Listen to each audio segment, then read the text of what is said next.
Good Wednesday morning of the 15th week. I want to read the text. It's from the Gospel of Matthew, okay? Yeah, this could be a controversial text, but let me read it to you. Then I'll give you my 2 cents, okay? At that time, Jesus exclaimed, I give praise to you, Father, Lord of heaven and earth, for although you have hidden these things from the wise and the learned, you have revealed them to the childlike. Yes, Father, such has been your gracious will. All things have been handed over to me by my Father, and no one knows the Son except the Father, and no one knows the Father except the Son, and anyone to whom the Son wishes to reveal him.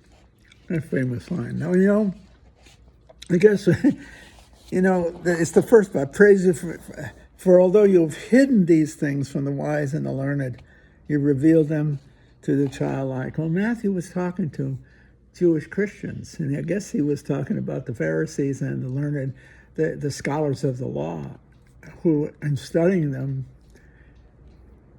and being students of the law, they should have recognized Christ. And here we see, although you have hidden these things, I think in Matthew's time, they were trying, how come these guys missed it, okay? How could you have been a student of the law and its prophetic element and miss who Christ is? That he's the fulfillment of the law and the prophets, you see. How did that ever happen? He says, well, maybe God held it back from him, kept him from learning it. Why?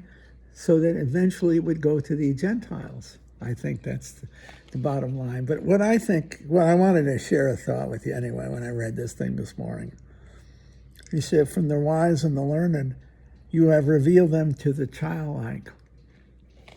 Well, what do you mean by childlike? It doesn't, see, you could read this as a rejection of intellectualism, the use of scholarly research and knowledge, and rather a very simple kind of knowledge.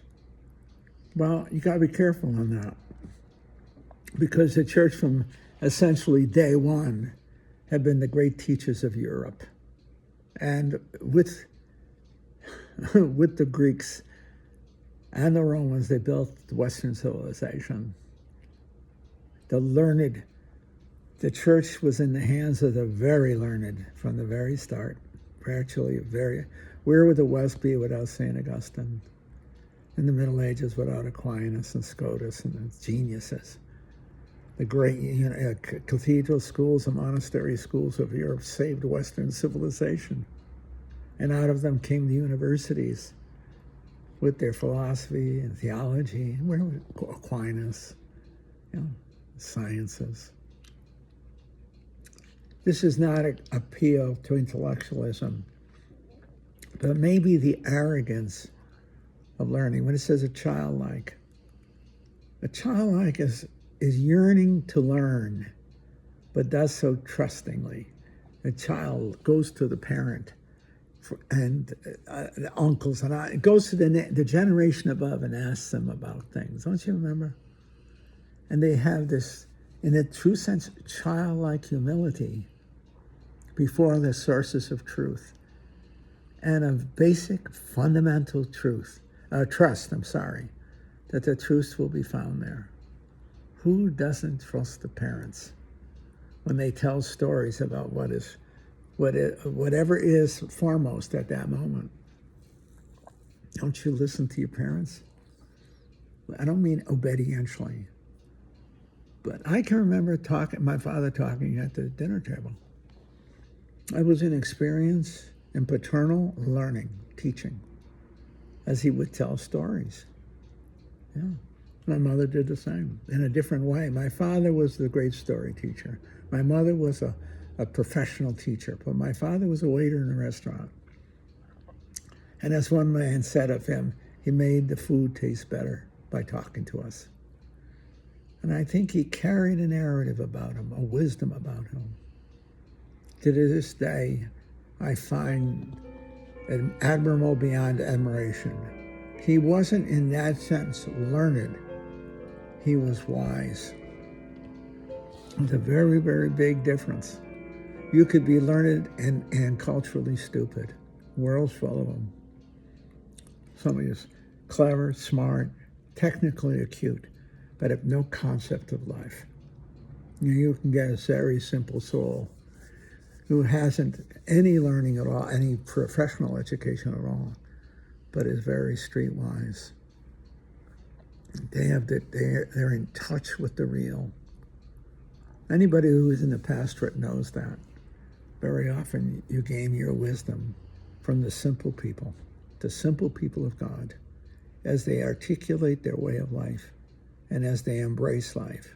They teach you the greatest lessons in life, how to live and how to die. And that's the truth.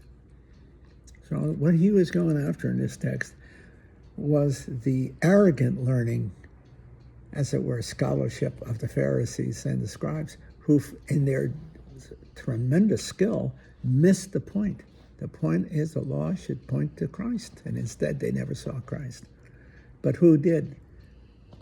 In a sense, the fishermen, the working stiffs. They didn't have the vanity to block the truth. The enemy of truth is arrogance, when you think you know something when you don't. And that's why, in a sense, the key virtue in learning is a humility to let reality itself speak to you. Let the truth come to you. It'll reveal itself to you. But you have to have humility, the humility of a child. The humility of a child. A child doesn't tell the world, it asks the world. It doesn't tell his father or mother. He asks, or she asks, their father and mother. I think of all the scholarships in the world, which I'm part of course, the university, is that what we are doing is not imposing ourselves on the world, but lovingly asking the world to reveal itself to us. Tell us the truth. Show us who and what is real. See? I really believe that. Yet you have a humility of heart, like a child before a parent. And here the parent is the world itself, and asking it to reveal itself, to teach me about what is real and true and beautiful. I want to see it. See? I want to see it. See? I know I don't know. And that's the beginning of wisdom. Teach me. I know what I don't know. See? I don't come to you out of arrogance. I come to you out of a desire to see your beauty, your truth and your beauty, the beauty of the world itself, which I mean by all that is real. May reality reveal itself to me. That's, by the way, it's great Franciscan spirituality. Yeah. You hear the mystics talk about that. It was one of, I can't remember who it is. I think it's one of my fellow Passionists. I think it was Paul of the Cross.